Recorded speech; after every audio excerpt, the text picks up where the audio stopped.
Hello, my name is Emmy DeGrappa. Each week, we bring you stories asking our guests the question why. We learn about passion, purpose, and the human experience. Brought to you by Wyoming Humanities with the generous support of the Wyoming Community Foundation. This is What's Your Why?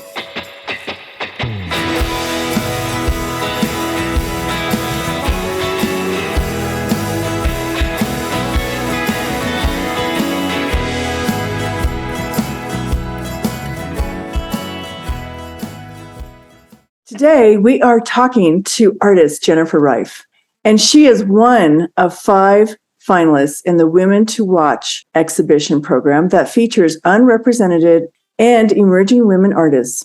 And we want to talk to her because this is pretty exciting. This is from the National Museum of Women in the Arts, and the National Museum of Women in the Arts is the first museum in the world solely dedicated to championing women through the art. And so, as one of those 5 finalists, one of those 5 will be chosen to be on exhibition in Washington, D.C. in 2024 at the National Museum of Women in the Arts. Thanks, Jennifer. Thanks for joining me today. Thank you so much for having me. Well, I was so intrigued. And so the first thing I'm going to ask you, and you probably get asked this all the time, but what is art in the middle of nowhere? What does that mean? And is it your website? Is it your art medium? How would you describe that? Well, it is the name of my website. It's also my medium, I would consider, because most of the installations, the ephemeral installations that I create, I do out in the middle of nowhere. People think that flyover country, Wyoming, Colorado, Kansas, all of us states here in the middle that are sparsely populated are the middle of nowhere, and that there's nothing out here. Well, there's a whole lot of something out here. There's a lot of vegetation. May not be big trees, but we have a lot of sagebrush, as we in Wyoming all know. We have cacti, we have grasses, we have flowers, as we were discussing our gardens earlier. We have a lot of native vegetation. We have wildlife, as we in Wyoming all know. We are outnumbered by cattle and probably by pronghorn. So the middle of nowhere is this vast, wonderful landscape in which I live. It can also be a state of mind. I have done installations in city centers where I felt like I was in the middle of nowhere because it was more of a state of mind. The other thing, I love that explanation, and that's what I was thinking about because you are from Wyoming, and the way you described it is true. We are such a small population in a big state. And I always think that that's in and of itself very interesting because what we love about our state is our wide open spaces. Most definitely. The other thing that caught my eye in reading about your exhibition and the work that you submitted, you say adds and removes objects to leave no trace. What does that mean?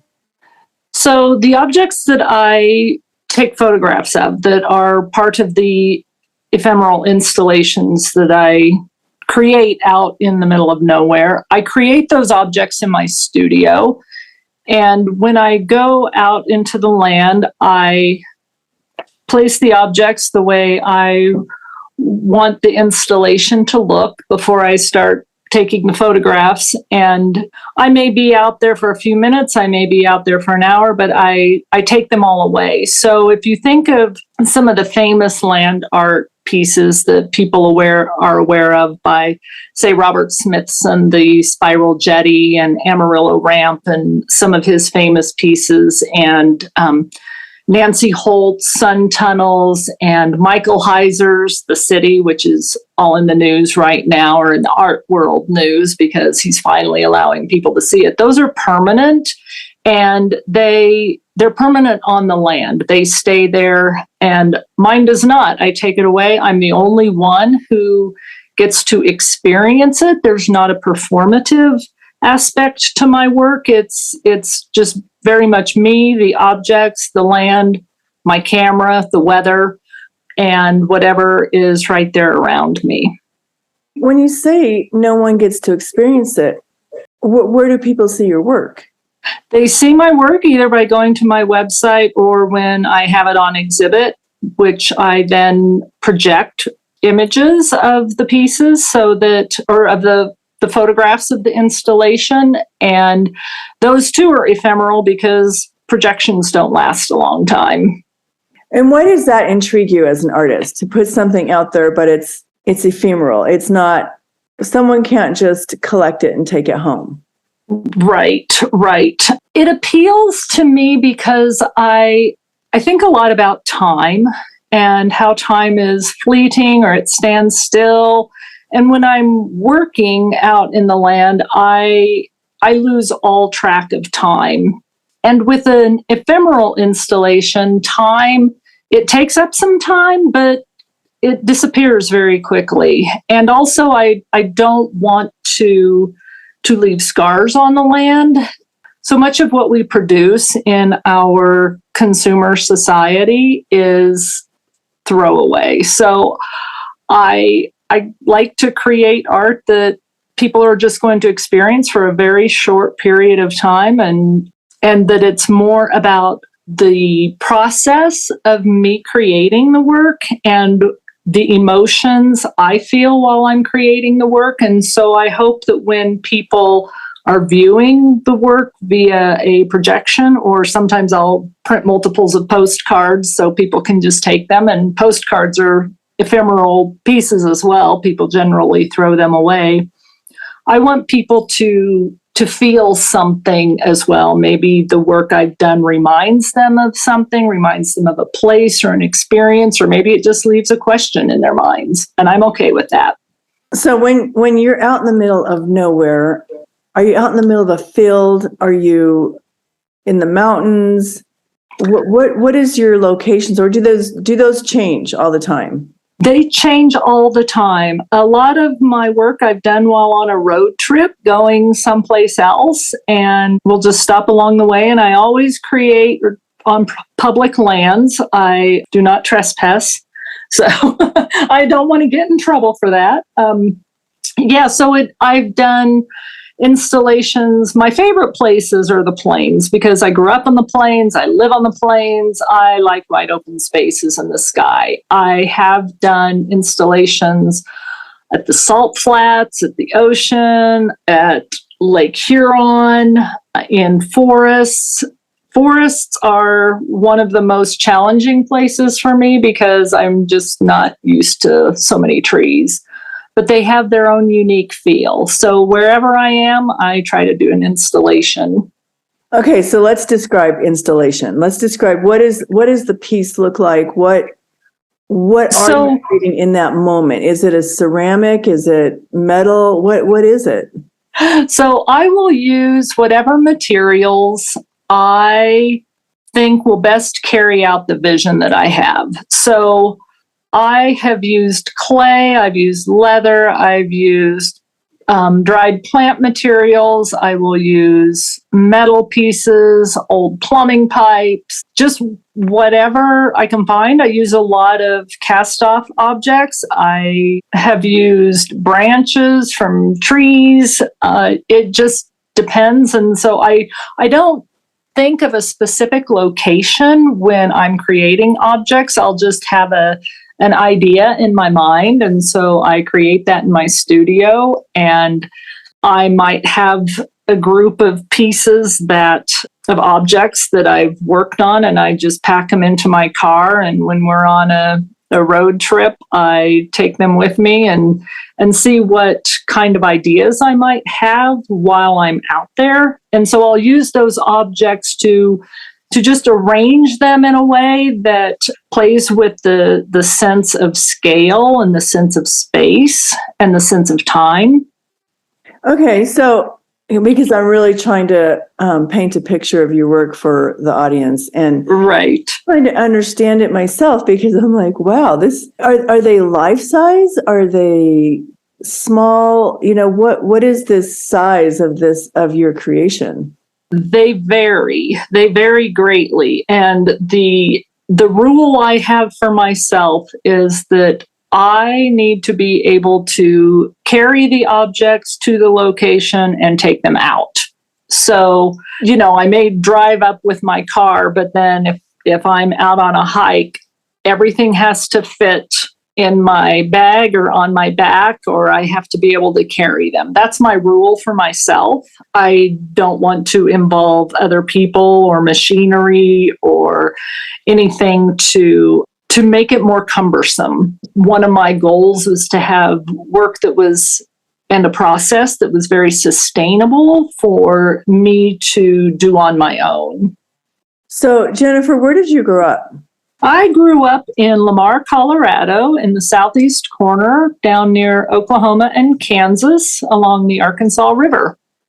And what was your journey to becoming an artist? So my family was a bunch of DIYers. Everything that my parents really wanted, they pretty much made. And so I experienced people making things all the time. My dad welded a most amazing swing set for my sister and I when we were young, and my mom sewed me an incredible tennis bag with no pattern, or tennis racket bag.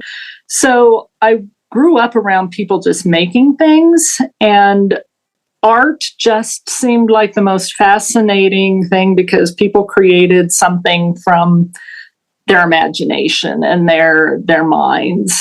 And one of my friend's moms painted oil paintings, and I just thought it was magical. And so did you go to art school after that? So in my little town, 7,000 people, we did not have art classes in elementary school, and we might be able to take them in junior high and high school. So I did as much as I could, and I just always wanted to be an artist. So I went to the University of Kansas and graduated with a Bachelor of Fine Arts in art history with highest distinction. So I just had to have a creative life. Oh, that's interesting. What was the piece or pieces that you submitted to become one of the 5 women artists chosen from across Wyoming? I think that's also intriguing. What did you submit?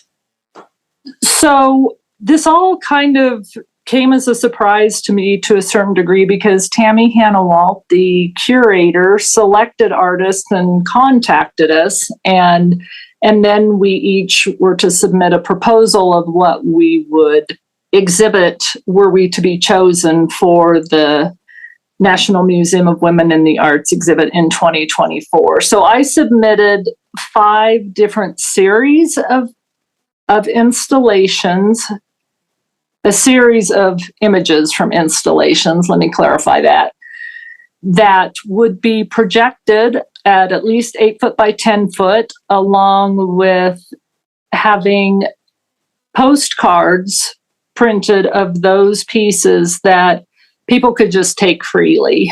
And that's how I would exhibit my work were I to be chosen for the exhibition.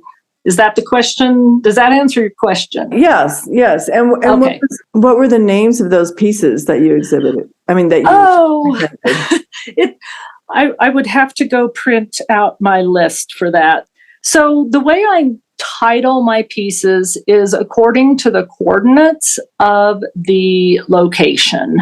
And then they're just given a number because I will take probably 200 to 300 images when I do an installation because I can't see most of what I'm doing because of the positions I have to get in. So it's very serendipitous as to how they're going to come out. So the pieces that I submitted were most of them, I believe, taken around the Western United States, but I don't remember the exact coordinates of each one of them. When you describe your work, which you did, and thank you, I feel like this is its own special medium. Yes. It's different, and it's not like you're a multimedia artist, which is what I thought of at first, and it's not, you're not a photographer.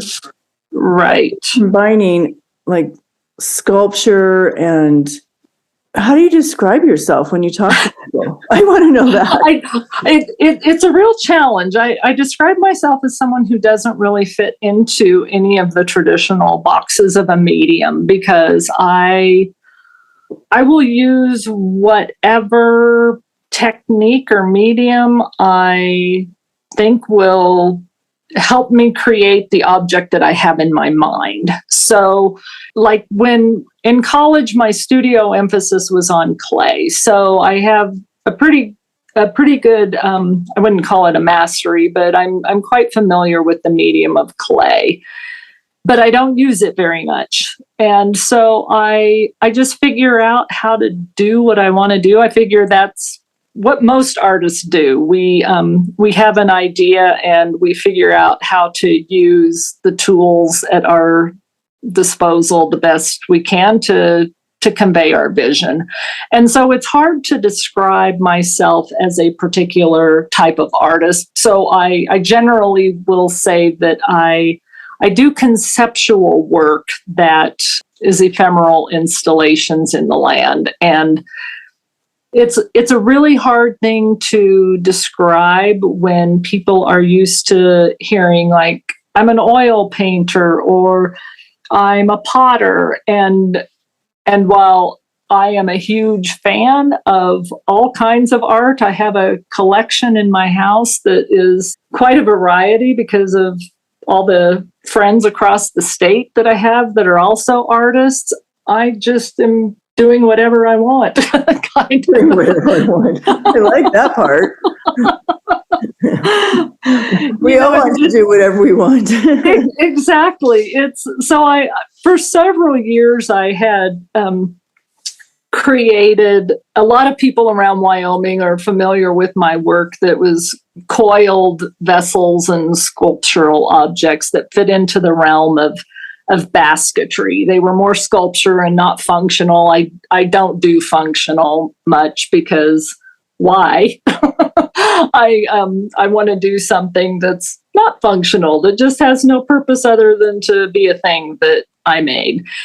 And I did that for several years, achieved quite a bit of success for me, and had my work in a lot of national exhibitions and in a couple of books and catalogs. And I just reached a point where I wanted to do something that caused me to have more emotion. And that mainly stemmed from a visit to the Spiral Jetty in Utah, where I experienced such an incredible amount of flow. And all creative people know what flow is. And I hope people in general get to experience flow at some point, where you're just so engrossed in something that you lose track of time, you lose track of where you're at, and your world just, it's like you're in a different space.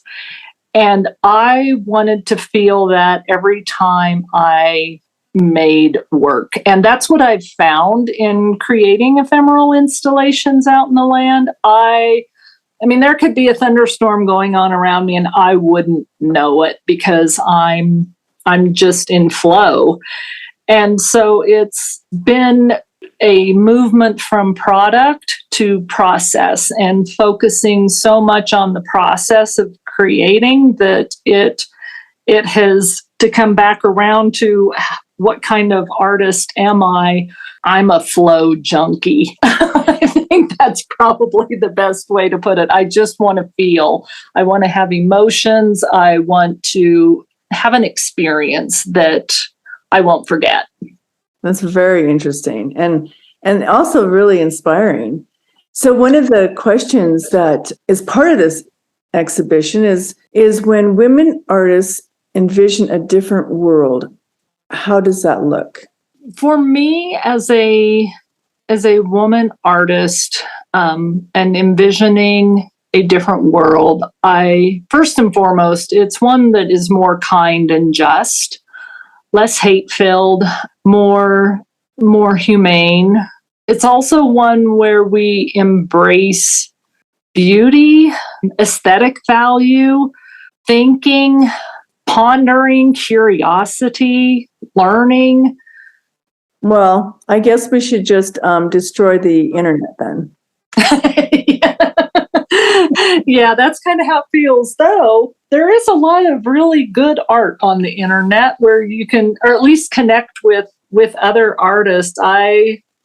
That's one thing I have found to be so wonderful here in Wyoming. So many of us are connected through the Studio Wyoming Facebook group that I have friends in every corner of the state. And it's really wonderful because I didn't have that when I moved here in 2001. Oh, that's intriguing. And so on this Facebook page, the Studio Wyoming, is it all just artists on this page that are just talking to each other? There is somewhat.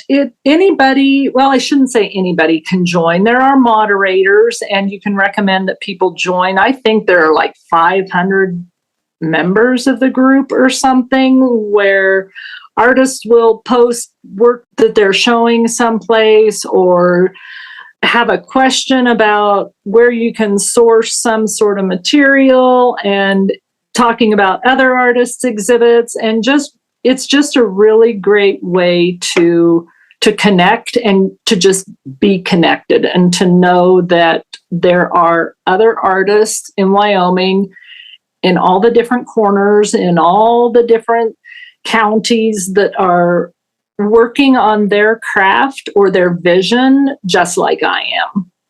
Are there any other artists out there? I'm sure there are, but just that have inspired you that are more invested in the process and the experience, like you said? I think every artist would probably describe that they're invested in their process, and we all get a thrill out of different kinds of processes. So many artists I know that I know many clay artists that are just so engrossed in their clay work, and that's an experience as well. So I think it's how we each feel doing what we're called to do. Right. So it's very individualistic, just like art is. You can't create the same piece of art twice, you know? Exactly. I love that. Well, it has been so fun to talk to you. My gosh.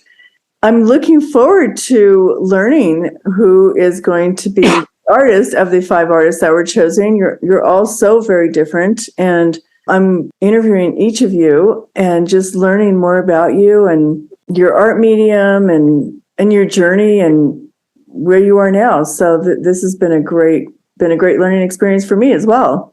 Well, it's been great talking with you, and I'm so glad that you're doing this. It's such an honor to be part of this whole project and to see the other artists and to just the variety of art that we have being created in Wyoming and being created by women artists is really astounding. And I know I am one of 5 representing dozens of women artists here in our state that are doing really good work.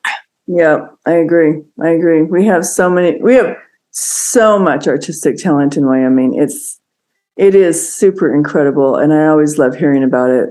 We really do. I just love being an artist in this state for that reason. Tell me again, how do people learn or find out more about you?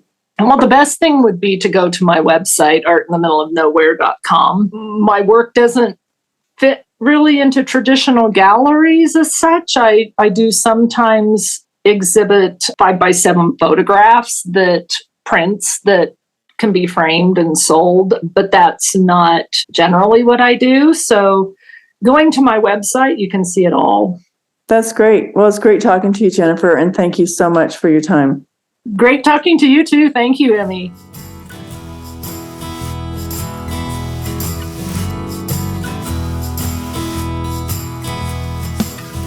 Thank you for joining us for this episode of What's Your Why?